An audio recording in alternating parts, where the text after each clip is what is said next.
Good morning, it's Norma Cowie, and it's Wednesday, and I'm here with Norma Talks. Today, we're completing looking at the tarot cards based on numbers. Sometimes when we're looking at it this way, it doesn't flow as easily as when we're looking at like 1, 2, 3, 4, 5, 6, but rather than looking at these bundles. But it still is significant how they all come together and how they all work out. I actually, there's quite a few to get through, so we're going to start right away. We're going to start off first of all with the number 7. What you will find in the number 7s is that they're not exactly achieving. They're not exactly getting exactly where they need to be or where they want to be, etc. So the first one we're going to look at is the 7 of Wands. 7 of Wands is on a hill, and he's got 6 wands up against him. Now, if you remember the 6 is on a horse leading beyond, and that's basically here's this other 6 now countering this other one that's on the hill. But I want you to point out to something.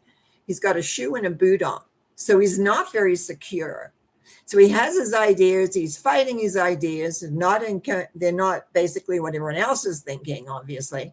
So there's this feeling of insecurity that he's going to be knocked off. And so consequently, we find here that the first 7. Now, we go to the cups, which remember the emotions, getting a little bit similar, except he's not warding off other people. Here he is, well, in the corner here with a black, he's dressed in black. That's not always a good sign. In the clouds, there are 7 cups. Well, if we go through, we've got, success, we've got the demon, we've got jewels, we've got the castle of dreams, we've got vanity, we've got shrouded healing, and I think the last one is vanity. This is our imagination in full force. I'm sure some of you will relate to that when you get carried away on how your thinking is. It's not based in a reality.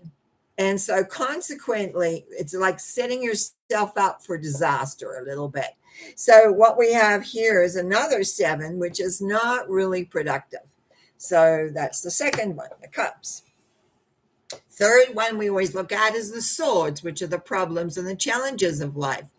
And I always smile on this one because here's a person sneaking, just look at his way he's walking. I'll push it real close. You'll see he's sneaking away from the camp where there's 2 swords. And he's carrying the other 5 to make the 7 away.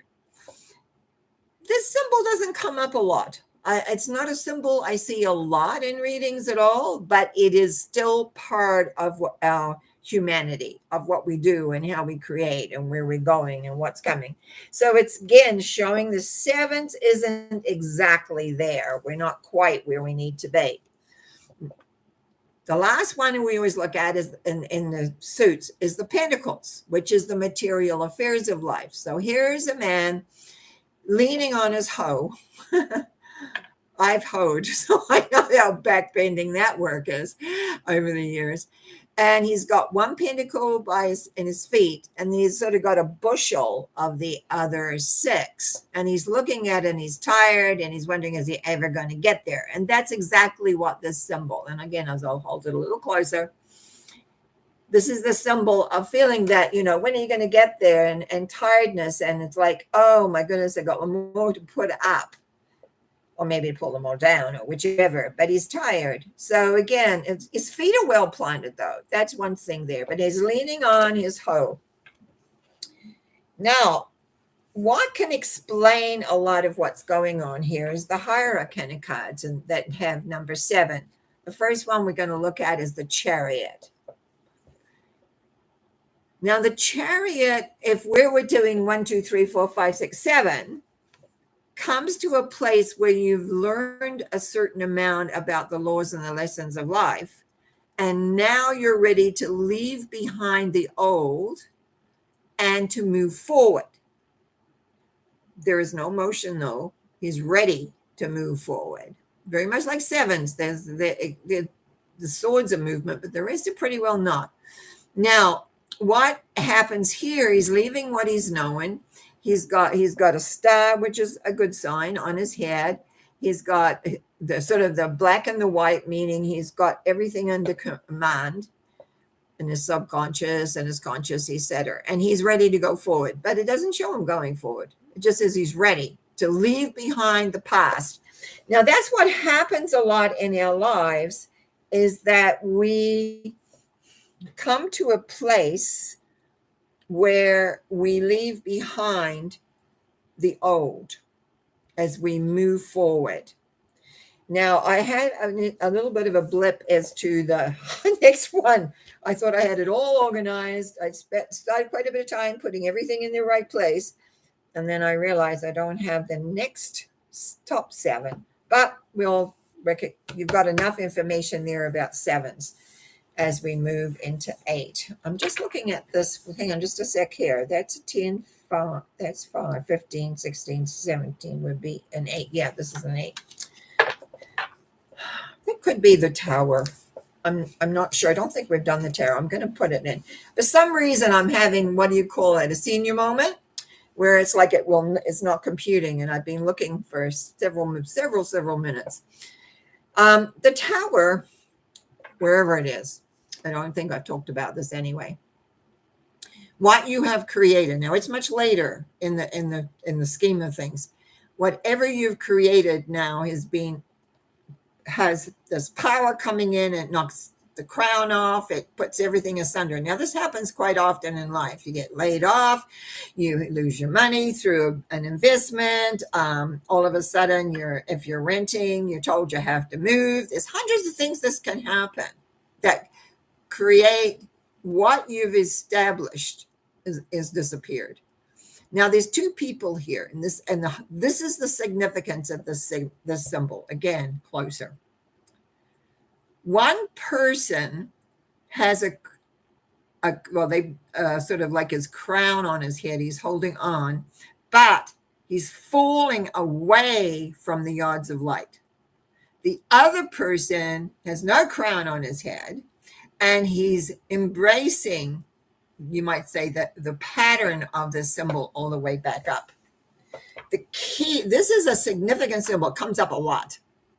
When people have an idea of how things are supposed to be and how they are supposed to relate and what they're supposed to do. I don't know where, I think I'm out of sync with it, but it's still obviously important to say again. The letting go of what isn't working and having faith and trust to rebuild, because that's the promise of the tower. If you let go what you're holding on to, what we tend to do is like, we want this. This is what we look at. This is what we've worked for. This is what I want. This is how it all is.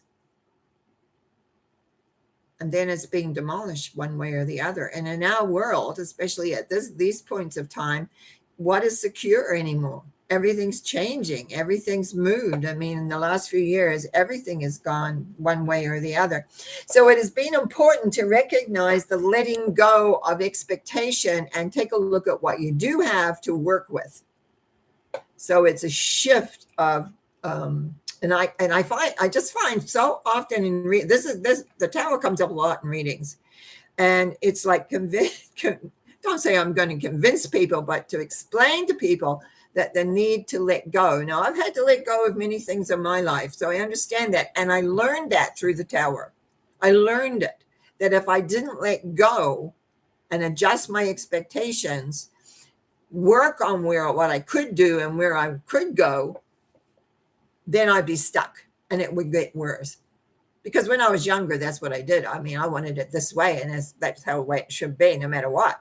And then I realized flexibility is very important. When life is not working in your direction, when things aren't going the way you want, take a breath and take a look at what's being offered, because there's always something there. And so that makes a big difference.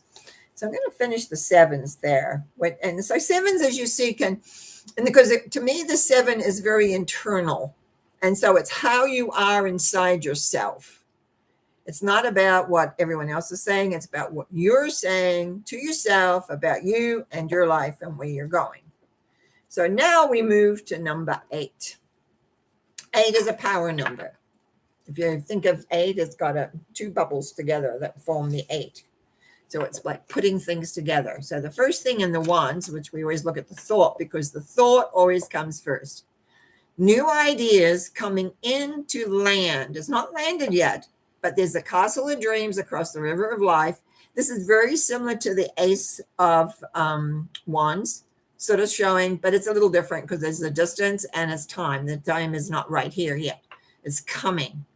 And sometimes we have to keep ourselves going to recognize that our ideas are good, they're going to be coming.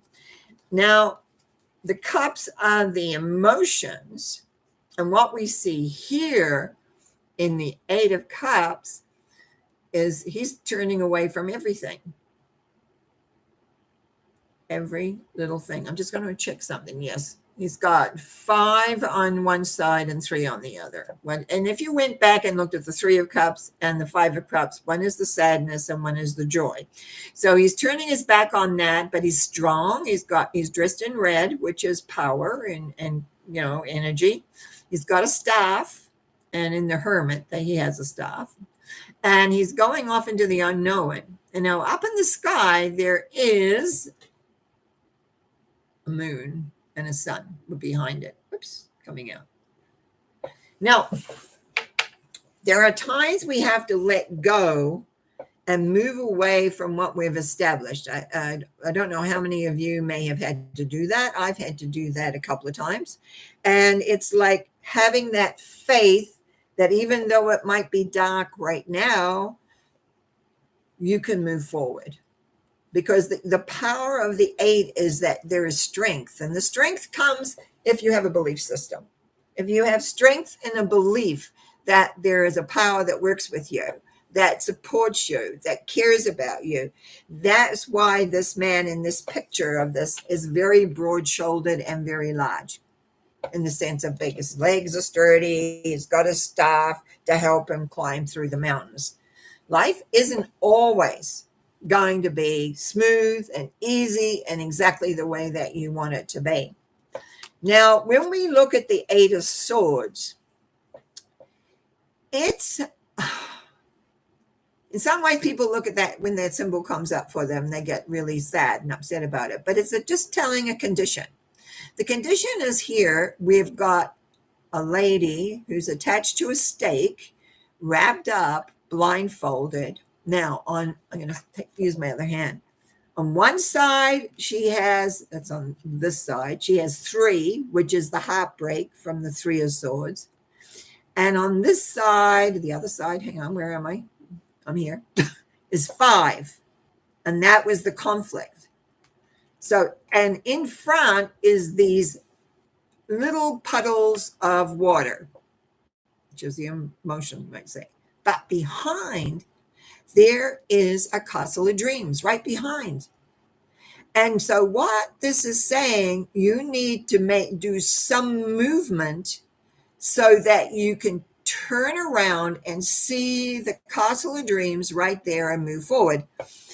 So often what happens, we get caught up in our own emotion that we don't recognize that we're stuck. And what we have to do is a little bit of motion, because if you look very closely, those bounds are very loose. A little bit of movement that can fall off. You can take the blindfold off. You can turn around and see what you want is right there. There's something to remember. Don't ever just lock yourself in and say, this is it. Okay, what's my alternative? What else is there? Change your mind a little bit. Look at things in a different perspective. Have all that awareness. So again, what are we doing the change, or we're not? Are we stuck? And 8 is a power number. So here we are getting stuck because we're not looking at alternatives. And very often I find people do that. They cling on to something, and that's their goal, and it should be this way, because they've been taught, think it and it is. It's not always true.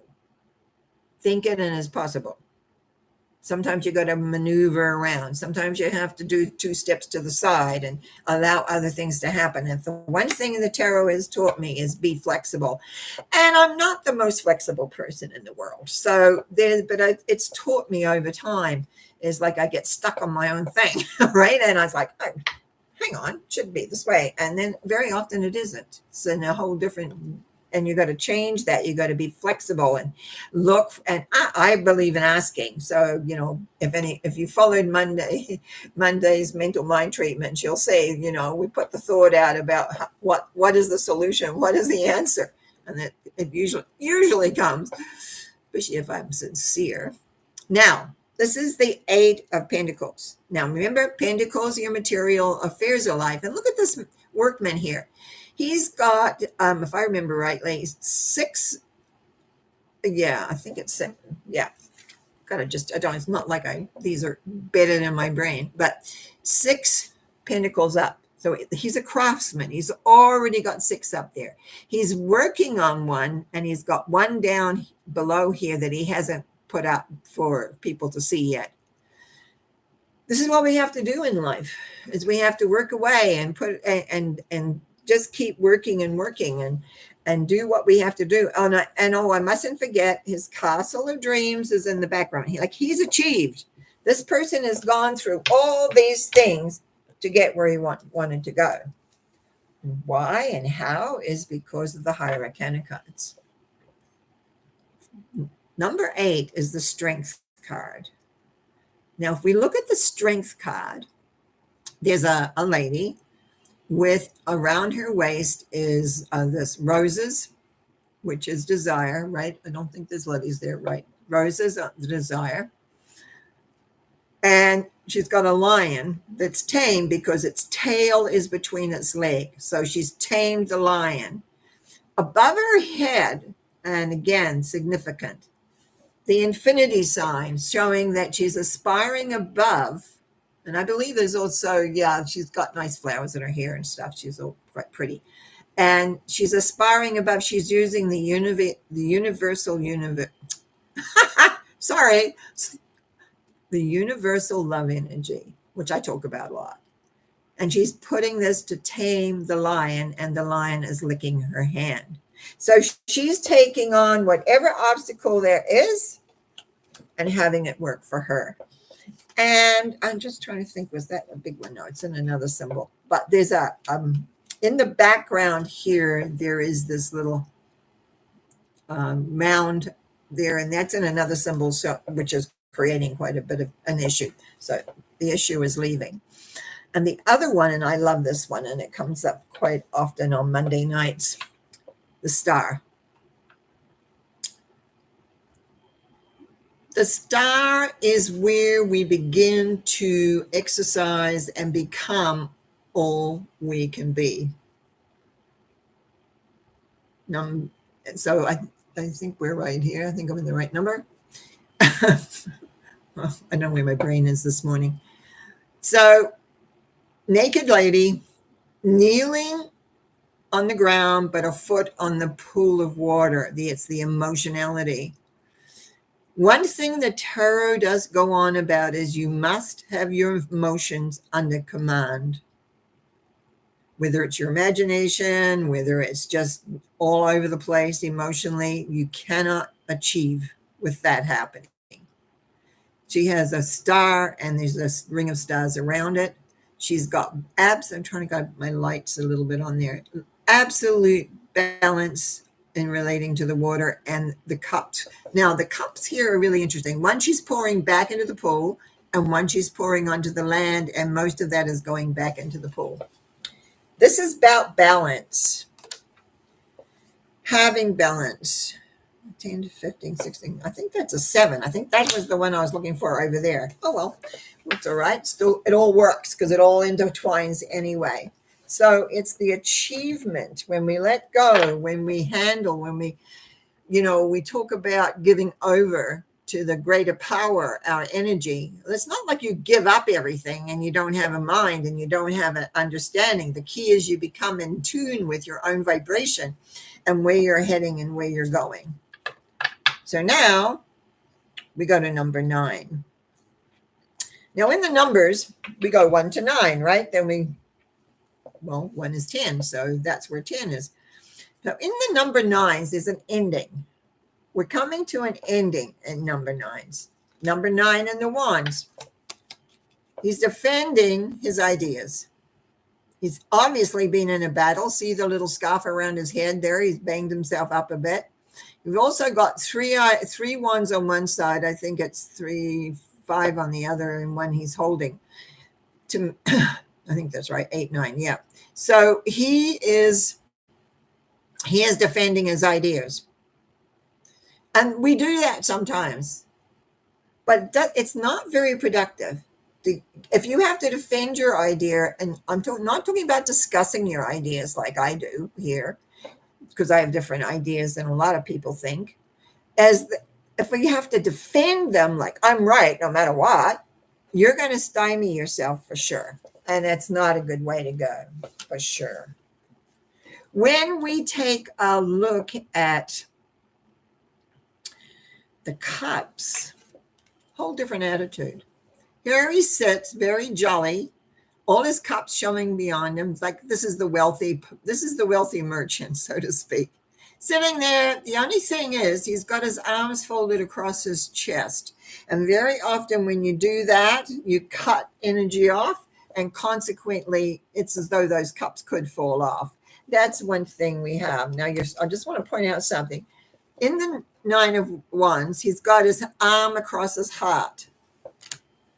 Here, it's not exactly across his heart, but he's shut his energy down. So very often when we have it, we begin to creep, or shall we say shrink or something. We begin to lose our heart, which is not so great. Now the 9 of Swords are problems. 9 swords up on the wall, lady in a bed crying, and on her blanket across her bed, she has, I think it's all roses and astrological signs. That's and the roses of desire. So this is where I see this symbol a lot for people, because usually they find me when things aren't going well. But this is where life hasn't gone well. It's all black, and you can't see where you're going to go. It's like, poor me, here I am. Let's feel sorry for myself. What would you need to, usually what I say is, okay, where do you want to go? Get up and get going. Like, don't sit there and wallow in the misery. And so the 9 here is sort of saying, is like, don't get overwhelmed with things. Don't go your way. I mean, I've done both of them where I felt, oh my goodness, what am I going to do? And then a little voice sort of says to me, get up and get going. Next stage. The 9 of Pentacles is where everything has come together. We've got the 3 on one side, 6 on the other. So she's got her life in order. She's got a beautiful bird. She's in the garden. It's like being in the Garden of Eden, basically. That kind of symbology. It's like she has achieved. So I'm not saying that she's done everything that 9 has, but she's open to enjoy. And if you remember, and I'm going to pull this symbol up because it's sitting right there. These two are very similar. This is the attitude of the Queen of Pentacles, and this is the 9 of Pentacles. They're very similar. They say the same thing. Everything is well in the garden of life. Now, 18, which is also number 9, is the moon. Our emotions out of control. And so I see this a lot on Monday nights. I see this a lot in readings I do. Learning about your feelings is not something we're taught. How we think, there's a lot about that. There's a lot of books written about it. Think and Grow Rich, positive thinking, all those kind of things. I mean, I've written some myself that way. But I always have stressed that it's important to understand the feelings, because that's the energy that creates thought. I know the idea is that you put the thought out and it will create. It's got to have energy. Everything has to have energy. Nothing works without energy. And unfortunately, sometimes we are misusing our own emotional energy.